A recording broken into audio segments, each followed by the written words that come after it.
Isigcawu seshumi nambili sencwadi esiyibhalelwe uLungisani Mavundla esihloko sithi unyaka wesethembiso season 2. Uthe uyayifunda incwadi uMaqhawe waqaphela ukuthi ilanga liphumile futhi ngeke akwazi ukuyifunda bume lapha endleleni. Wabe seyigoqa eyiphatha ngesandla ngelokufuna isihlahla somthunzi la azohlala kahle khona phansi ayifundisise. Uhamba nje uyayiculela njengebhungu liqhuba indlela kodwa inhliziyo iyamtshela ukuthi azizinhle indaba ezingaphakathi kule ncwadi. Ngakubhloba bulunge angisize wenyanga ngithengisela umuthi ozongenza ngethanda. Ngithi ngakubhloba bulunge angisize wenyanga ungithengisela umuthi ozongenza ngethanda. Ucula le ngoma kaMgqumeni nje sekuyamfikela nokuthi mhlawumbe akavela ayokhendla nje ngqo enyangeni ngoba akaqonda ukuthi lesi sinyama esimlandele insizwa yakabo kanti yini sisukaphi.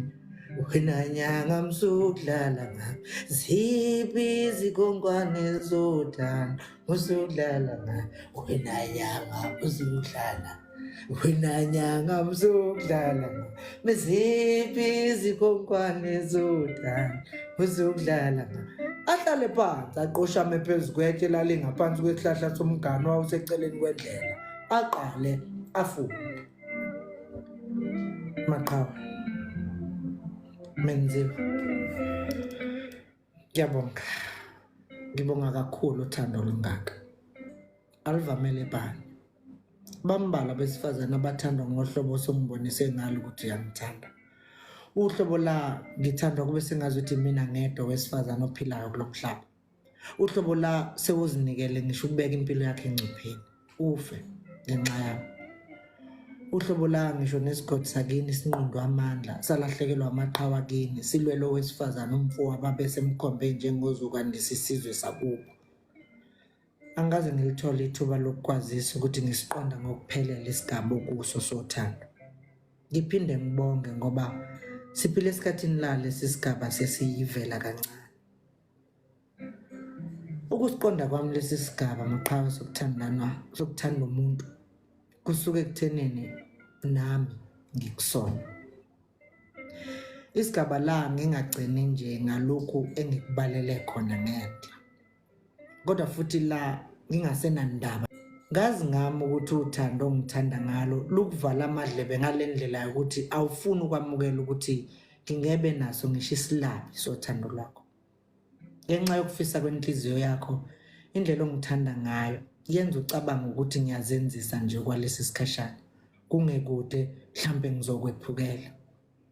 Menziwe, khohlwa thatha inkomo zakini uyofunela uyihlo umfazi ozothokozela lezi indodla zothando nayo.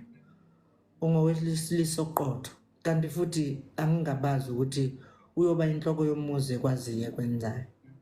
Thatha konke lokhu Maqhawe uyokunikeza owesifazane okulinde eceleni kwendlela.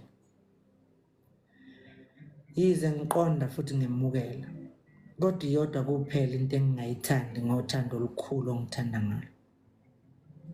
Alwenele ukungikhulula ngiyophila impilo efuna inhliziyo yami.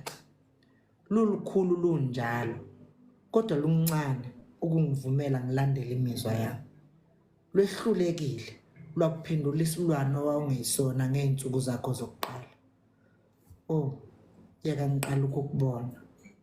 Namanje ngisawakhumbula kahle amagama akho wawasho kimi. Ngavele ngazi nje ukuthi lo uyayazi into azoyifuna kumina.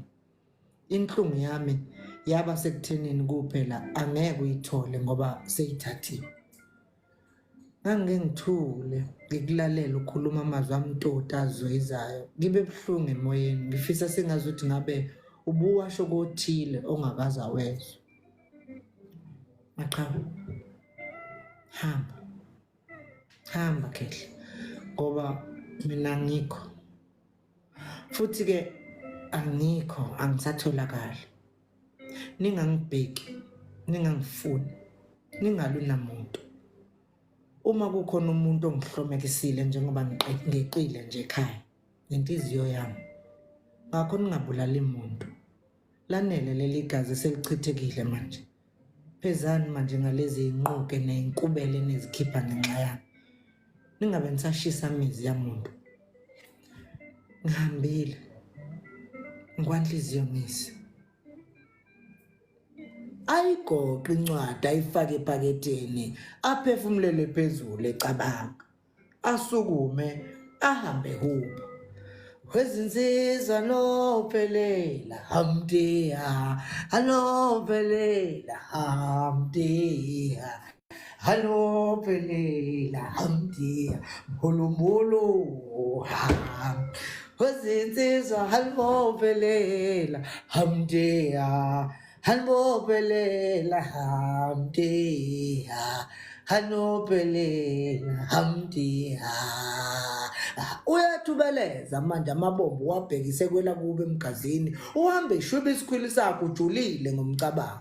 Emgazini alophele ahambe njalo ehuba leli hubo lakhe. Biza zonke igodi zendawo abuya kuzizaka ngenhlanhla. Athola indukende lapha eceleni kwendlela ayicoshe ayenza ubhoko akuzisaka wena owabona insizwa ebuthweni. Hayi madoda enkambeni kwasuka impi yakudlini. Madoda enkambeni kwasuka impi yakudlini. Ubuyahambe mvikisa zona ihlahla lapha amake jame phambi kwasisihlahla lapha emveni kokusiphundla nje amagatsha asicindezele ngobhoko wena owabona insizwa ingenela ngehawu uma seyikhathele emgangeleni. Uyothi ehlehla kusa shiya isilonde simhlophe esiqwini sesihlahla ngomshiza wakhe asuke ehambaza ayosithela kubonakala nje ukuthi unukelwa yimpi lo muntu. Endleleni lapha ahlangane nezinsizwa zalapha embo. Kushala ekhasa phansi evuka esevikisa lensizwe ephambili nayo yavele yafesa ingaqondi noma sekuyali awusuka madoda. Niyaphela bafowethu. Ebuyisela induku kahle ibamba ngesandla esisodwa nobhoko ebaxhawula bonke. Nihlome phela kulo memulo ozoba lapha kwamkhize ngesonto elizayo. Kesincweke nje sizinsizwa abusuka madoda. Kanitshele zonke nje insizwa le igodi lezi ezomakhelwane ukuthi awu bafowethu abake bayiphathe nje bayibhudle kekuconsa igazi nje. Nazi sena lensizwa kaNtuli ukuthi umazi wakhe ukuthi awu izwe lingabuya lingabuya izuma ingake nje ibe khona kulowa memulo awusuka madoda. Eshe behambe jokola eqhubeke eshwiba isikhwili sakhe eyoshona.